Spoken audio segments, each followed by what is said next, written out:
This is the Big O Show. This is the Big O Show. There he is, the man, the myth, the legend. That is Alain Poupart. There you go. By the way, true Finn fan, thank you, sir. Appreciate the love on the super chat. He enjoyed the video or the sound, and thank you to Preston Sampson. Also, a little love on the super chat. Says couldn't survive Dolphin season without you being in Maryland. Well, hopefully we'll be in Maryland one day doing a show on a Dolphin bar somewhere in Maryland. So how you doing, my man? How you doing? You feeling good? Actually, I think I'm feeling a little offended since you're asking for people to name their true YSF just before you introduce me. Yes, and well, Bill Clinton is there. Snyder is there. The Patriots owner is there. I guess I went over your head. It's all right. Went over your head. You asked, right? Hunter Biden is on the list. Brady. Why would you call Brady a YSF? Epstein, okay. You know, there you go. Tristan Thompson. Yeah, that would Urban Meyer. That's a good one right there. You asked, right? Okay. You got any suggestions? No, you're asking for fans. You're asking for fans right before you introduced me. Hence the connection. That went over your head, or I didn't deliver. Oh no! I would never. I would never do that. That's not what I was insinuating. Okay. I know. But you are kind of sick because you still live with your Montreal Expos hat. You won't let it go. So that's kind of sick there, right there, right? But at least it's not Watson. I don't sleep with it, by the way. I don't sleep with it. You'll be proud to know. All right, so talk to me. Skyler Thompson has pretty much just ruined every shot of hiding him on the practice squad almost. Are we almost there? We're getting there. We're getting there. He looked very good. He's handled every assignment. He's never looked like he's been out of place. I wouldn't necessarily. I hate doing this, but I'm going to do it anyway. Let's be honest and look at the throws that he made against Tampa Bay. I would tip my hat off a lot more to the scheming than I would to like fabulous throws, because they weren't a whole lot of really difficult throws. You look at all the completions, the guys are open by 5 yards. So from that standpoint, but having said that, yeah, absolutely. He's handled every single solitary assignment. But the difference is you've been at practice where you've watched them make throws in small windows too, that you're like, holy shit. Like he's made the holy shit throws too. You're right. They weren't holy shit throws on Saturday night. They were completed, kid. The play was called for you. Everything's set up, but he did complete it at least. And so that's good. But the holy shit throws have been there also. And they were there also against Tampa in practices, by the way. Right? He did throw one on the second day, I think it was. Wasn't it on the second day that he had a decent throw? The Skyler Thompson throws I remember at practice. He's got a couple that were really glaring in my mind. But so to me, I've been more impressed with what I've seen in practice than the game itself. And I know the stat, like the most passing yards by a Dolphin rookie quarterback since 1991. Well, how many Dolphin rookie quarterbacks have played the entire game in the preseason?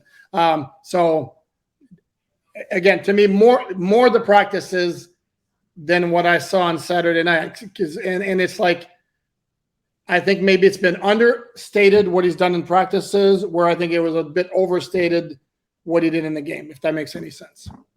Yeah, no, I completely understand what you're saying. But look, to me, it kind of looks like the Reed Sinnott situation where, and Reed, by the way, played well this weekend. He went 9 of 17 for 81 yards and a touchdown. Minshew did not drive him for a touchdown. He did. So I guess he's in a battle for the second spot. So they still have him there as a developmental guy. And I personally love having a developmental guy on the roster. I think you should always be drafting quarterbacks. But football changed. about 15, 20 years ago, where they said no more of the third quarterback. We're going to go mainly with two, and maybe the third guy will be on the practice squad. Whereas you and I grew up with, hell, teams had three and sometimes even a fourth guy on the damn roster overall, because they were always developing a young guy. And it seems like philosophically, this is something this front office wants to do, because they were trying to do it with Reed, and now they're trying to do it with this kid. So it looks like it's an MO of theirs, by the way. No, well, but if they valued Reed as much as we'd like to think, they would never would have exposed him to waivers. Maybe they thought they were going to get him through the waivers. Then their intel was bad. This is why.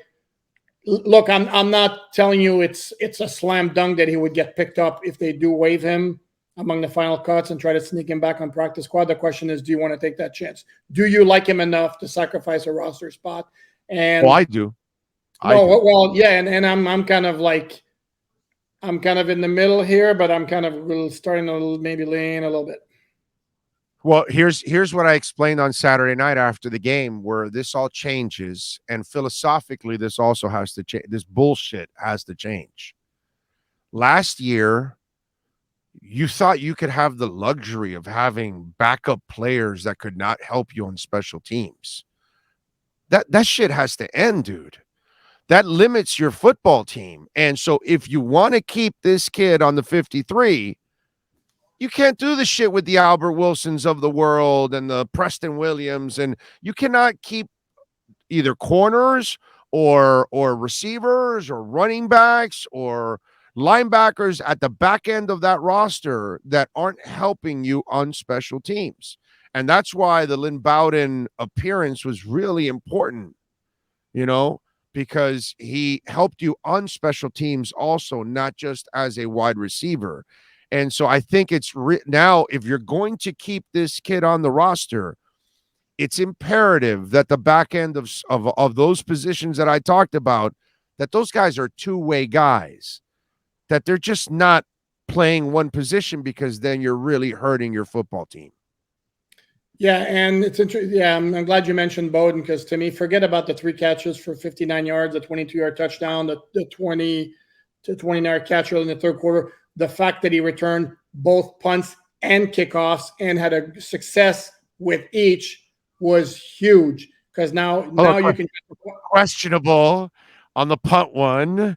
You probably shouldn't have caught it there inside. Wasn't it like inside the 6 or 5 or something like that? Wasn't his? Are you sure?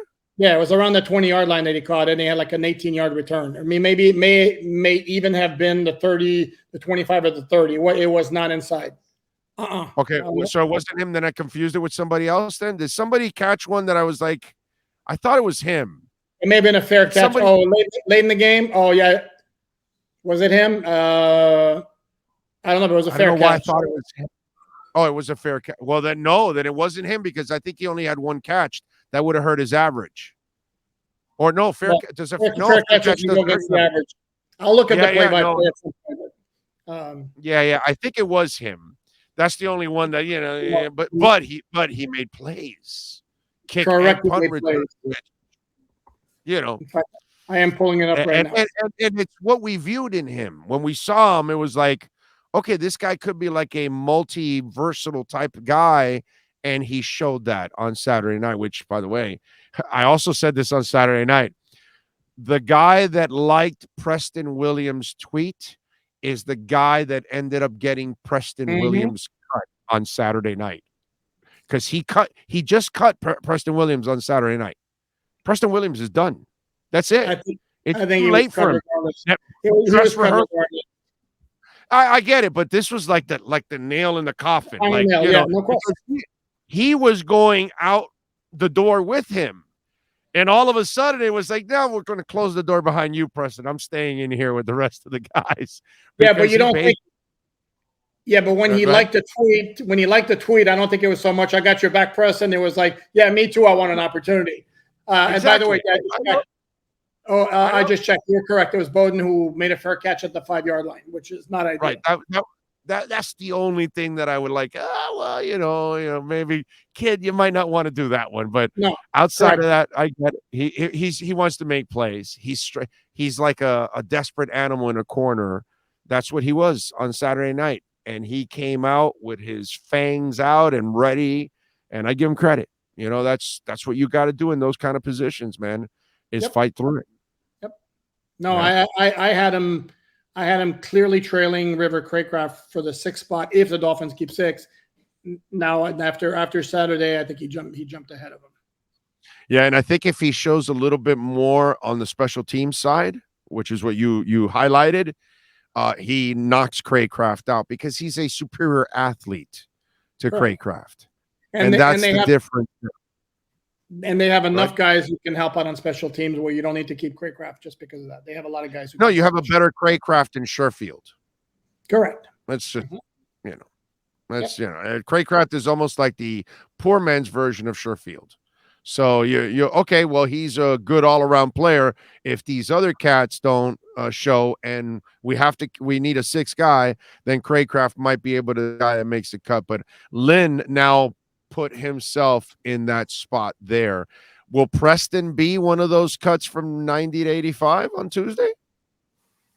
No, but I would expect like Devontae Dedmon, the CFL import who was signed as a returner. To me, I think he very well might be one of those. Remember, they were at 89. Now they got down to 88 after the Shaheen trade. Now they're back to 89. My guess is Trill Williams winds up on IR. That's one move. I think Dedmon's probably doesn't last a week. I mean, he had one kickoff return. He wound up fumbling at the end of it, and it was a 20-yard return with nothing special about it. And he fumbled at the end of the play, even though the Dolphins did recover. And Dolphins have other options as a returner. He needed to wow and quickly and significantly, and he didn't. So if a wide receiver goes to me, he's the one who's going to go. Okay. Sounds kind of I don't know, maybe a little over the top. Is this the most important week of Noah Igbinoghene's career pretty much? Because if you're going to have dress rehearsals, it sounds like it's not going to be this week. It might be week 3 where they're going to have dress rehearsal. So if you're going to have dress rehearsal, you're not going to be a part of dress rehearsal. It'll be more the starters, if anything. And you haven't shown enough progress. Do you need to make people notice you this week in order for you to be in the mix in the future? Or you don't think this week is it done pretty much for him? How do you view where Noah is at right now in trying to catch the attention of these coaches? Yeah, no, he's not in a good place right now. I think they're going to be fighting like crazy, not to let him go. It was interesting. I asked Mike McDaniel at the day after press conference. I saw it. I was kind of trying to get him to say the coach is never going to say who was to blame. But if you saw that touchdown, I mean, it's him and Brandon Jones, and they basically let a guy run a deep end between them, and neither of them bothered to cover them. And you can literally blame it on both because neither one is trustworthy yet in coverage. You know what I'm saying? So correct. I don't know what the responsibilities really were there. Right. And so I'm not exactly sure. And I know the coach, it's my fault. They haven't played enough together to know the communication. And so I give the coach all the credit in the world. He wants to lay on the sword. Go ahead and lay on the sword. But it's an issue for both guys, actually. Really, let's be honest. Correct. And this is where a site like Pro Football Focus, for example, should be taken not necessarily as gospel because they assigned that touchdown against Igbinoghene. And I'm not ready to say for sure that, they weren't equally to blame. I don't know what the assignment was on the play. The coaches know. They're not going to tell us that because they're not going to throw anybody under the bus. But there was also one-on-one stuff that where you could tell it was him was beaten badly. There was one play in the 2-minute drill against Tampa Bay where he was beaten pretty soundly. I don't put much stock in the one-on-one drill. I know that made the highlight where the guy did an inside-outside move on him. Again, one-on-one passing drill where you have to cover half the field. You evaluating cornerbacks off of that, I think you got a problem. But clearly, Trill Williams was by far your fourth cornerback before he got hurt. That's not even close. Keon Crossan is also ahead of Noah. They're going to work out some cornerbacks. And then at some point, I saw your guy that I forgot his name now that helps you on the site. Wrote an article about. Yes, he wrote a good article and added a whole bunch of names there. The only thing that I kind of get the feeling from these guys, and I'm talking about the front office, they're probably going to try to find a young guy, not a veteran, because I don't think those veterans are going to be happy sitting on the bench and waiting and biding their time. Okay. I think they're going to try to look for a young guy that's available, or one of the early cuts coming up here, where a guy that because there's probably 2 or 3 guys they're eyeing right now that they like that could be borderline guys for other teams, and they're like, yeah, this is a guy that we like, that maybe we can get something out of him. So I almost think it's in that direction, not the what are those names? The Xavier Rhodes, the Chris Harris's, the Haydens, the AJ Buies, the Janoris Jenkins. I don't think they're going to go for those kind of guys. I think they're going to go for a young guy. Your thoughts on that? I agree, unless there's an issue with Byron Jones. Remember, it's the guy's going to be 30. Yeah. He's coming off season search. So obviously, if something happens with him, then they got to go big name. But yeah, they're not signing a proven, established guy like we mentioned, Chris Harris, AJ Bowie, Joe Hayden, Xavier Rhodes, to be the fourth cornerback and only play if you go 7 DBs or something. And the money that they're going to give you to play that position, they're going to say, those guys have made money. They're going to go, hell no, I'm not doing that. I'll wait for a better opportunity. That's what they're going to say. Correct. But right now, right now, Keon Crossan is going to be your fourth quarterback. And the kids look good. The guys look good. How old is he? He's been in the league 4 years. Okay. He was a bit handsy. He had a PBU down the sideline against Scotty Miller on Saturday night. One of those plays where half the time you're going to see that flag come out for DPI or defensive holding, but they didn't call it. So, it's a great play. But he was, but the other thing, he was stride for stride with a guy like that, which is not easy to be with a fast guy like that. So I give him credit too. That he's had his moments, man. There's no doubt. All right. I talked about this on Saturday. I get it. He scored a touchdown. He's not good enough to be on the roster. Sam Eguavoen is a nice player. It's a great story coming from the CFL. He's done a fantastic job hanging on to the back end of the roster. But when I'm watching a Cameron Good, when I'm watching Hodge, and I'm watching some of these other guys that I see, I think I'd rather spend the roster spot somewhere else. You can get drunk on the touchdown, but if you watch on that one drive where he must have made 3 brutal mistakes, he reminds me so much of Larry Izzo, yet he's not the elite special teamer that Larry Izzo was. So Larry Izzo was such an elite special teamer that you would, it's like Obafemi, what was his name? The other linebacker. He was Ian Bandejo, God bless him, an exceptional special teams linebacker.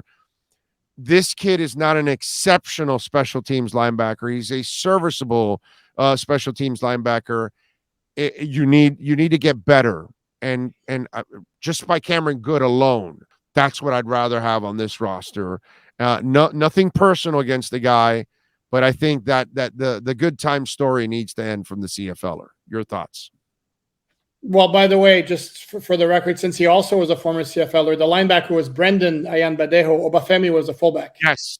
Yeah. Oh, yeah. Right. Yes. Brendan. Right. That's right. You're right. And he was an exceptional special teamer. Man, he was so good. No question. Won the Super Bowl with the Ravens. Ravens. No, completely agree with you. It was pretty glaring how deficient he was in coverage. Bad angle on the tackle. He had a guy in the open field. Missed it. The guy wound up with 12 more yards. Took the long way around on a screen pass, letting the guy get out. He went under instead of over, put himself in a better position. Yeah, no, I agree. And then let's be honest. I was semi-surprised he made the roster last year, to be very honest. I mean, 2019, the Dolphins were so talent deficient that, yeah, absolutely. And he actually wound up starting like 11 games or something. But they got significantly better in 2020. And then 2021, kind of surprised he hung on as long as he did. I don't have him making the 53-man roster. Yeah, it was great that he was right place, right time, but let's not kid ourselves. It's Darius Hodge who made the play. Hodge made that. And he's looked good in camp, Hodge. Nothing but and by the way, I like what I saw from Cameron Good, bro. Mm-hmm. I mean, I'm impressed with Cameron Good. That looks like a nice little find. And we talk about guys multiple. He was playing on the line and he was playing a linebacker, dude. So you can kind of move him around a little bit also on top of that. Good athlete, man. Nice little find. You think about Skyler. You think about Skyler and Good at the back end of that draft? Yeah, no, I was about to say I don't think Skyler is the only 7th-round pick who put himself a lot closer to the 53-man roster with their play Saturday night. No, I like Cameron Good also. I like Tyndall. I thought he had a good game also. Oh, yeah. Showed me something both on special teams and on defense with his ability to make tackles in space, which he can fly. We mentioned Igbinoghene, who absolutely struggled in that department, and those two actually did very well, particularly Tyndall with the open field tackle. Yeah. I mean, the Igbinoghene story is nice, but it just shows you that you're not good enough at that position if you're keeping a guy like that. And God, it reminded me so much of Larry Izzo. But Larry was an elite special teamer, so you can tolerate it, you know. Larry was, God bless you, Larry. You were an awesome special teamer. But when he had to play linebacker, oh, wow. It was just also tells you the roster is better. Also tells you the roster is better. Yes. Yeah. You're right about that. That's definitely so. Out of Good, Gustin, Hodge, talk to me about these under the radar guys. Give me a guy you love. All of them. I mean, Darius Hodge to me was interesting because they claimed him off waivers from the Bengals last year. Doesn't play, then got suspended for 2 games by the league. So it's like, oh boy, you're not helping your cause. But the Dolphins, I was half thinking they're going to waive him right then and there. They don't. Right. And then this summer at training camp, I noticed the guy every time he's on the field. I mean, he's not very big. He doesn't look all that fast, but the guy just gets around the quarterback. For a team that doesn't have enough money to pay for scouts, talent does go through Cincinnati, bro.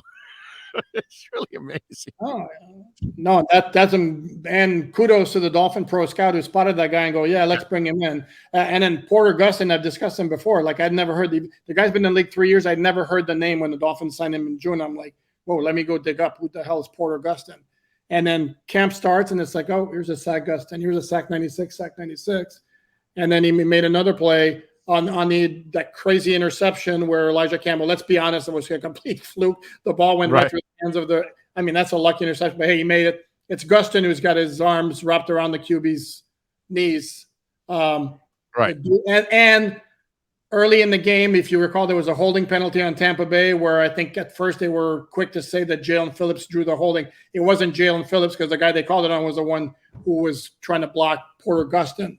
So the guy just makes things happen. I just think this team is now better because you're allowing the personnel guys, and I think you have 3 exceptional guys in Greer, Allen, and McKenzie. You're allowing them to do their job where they're not having to fight with the head coach constantly because the head coach thinks he's Mr. Personnel, and he has an opinion on every player you bring in, and it was really frustrating for that front office to have to deal with that. Now McDaniel is more than happy to have the job and to do the coaching part and let these guys do their thing. And I think if you allow them to do their thing, they'll find guys, they'll unearth guys, not just, the obvious draft picks, but the street ones and trades and stuff like that. They'll find other players. And that's why I asked you about these other guys, because there's some guys now on the periphery that were like, hey man, they're getting better. They're adding some depth in certain areas. And I know corner is an issue, but we start looking at the D line and the linebackers. There might be some options there now developing. No, I think No, because the Dolphins had a vacancy on the D line when they waived Adam Butler with the failed physical designation. Now it looks to me like Gustin's your guy. Yep. I'm okay now with the depth of linebacker. What they don't have is a complete off the ball linebacker. They don't have that. Let's not kid ourselves. But they have numbers. Now your concerns in terms of depth are the offensive line and cornerback. Right. I'm with you there. All right. What are you working on over at alldolphins.com, sir? Man, it's not stopping these days. It's 11:56. I got a 12 dropping the roster projection 2.0. I've kind of dropped subtle hints here and there. We're going to continue to stay on top of the great Dolphin cornerback search. I have a part 3 of the latest mailbag that I got to drop this afternoon. And then was something else I was going to do. And there'll be something else. I'm sure there always. There you go. His bags are dropping. Check it out. Alldolphins.com. Follow him on Twitter at Poupart NFL. Alan, thank you as always. We'll catch up later on in the week, my friend. You got it. Have a good one. You got it. There you go. That's your sports grill, which, by the way, they're hiring. All right. Bird Road, Miami Lakes, the Doral location. All positions are available from hostess all the way to cook, baby. It's all available out there at Sports Grill. All right. That's your Sports Grill report.